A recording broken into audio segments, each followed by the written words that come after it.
I've got, let's go with the college guys. Let me finish the story.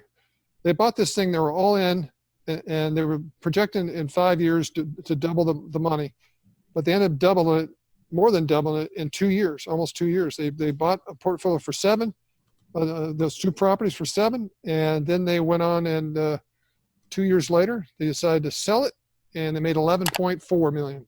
Wow. In the deal. Let's see. Now they've gone on and they manage about $250 million of real estate, student housing around the country. So we got Seth Wilson, who's a former combat pilot.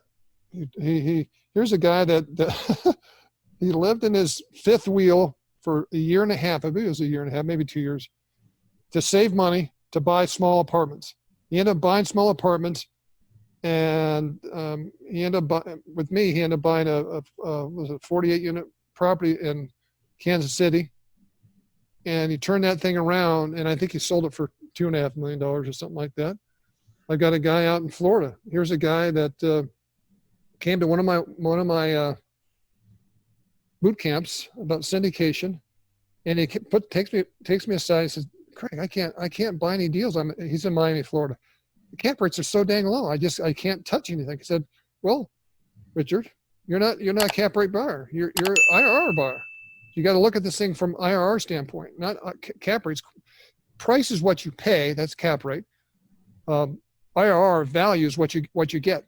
That's what Warren Buffett says. So we're value buyers. We're looking for value buyers." So I sat down, ran some numbers for him on the table, showing him how you can add value to these properties.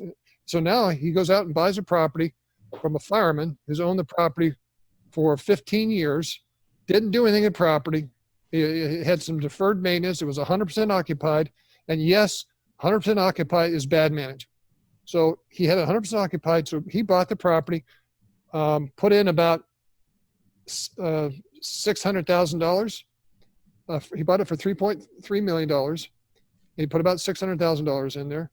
He raised the rents anywhere from $400 to 600 units, $600. And he just called me 2 days ago and says, "I think I'm going to sell a property." He told me he's never going to sell a property because it was such a cash cow. And he said, "I just got quoted by the broker of $6 million. Wow. So there's some guys out there doing pretty good. Mm. Yeah, that's some really good stories. But it takes hard work. It's not easy. Exactly. Let me dispel that right away. It doesn't just come to you on a silver spoon, right? You got to go out there and earn it. You got to work hard. People that work hard and put in their hardest effort have more success than people just wait for things to come to them. Mm.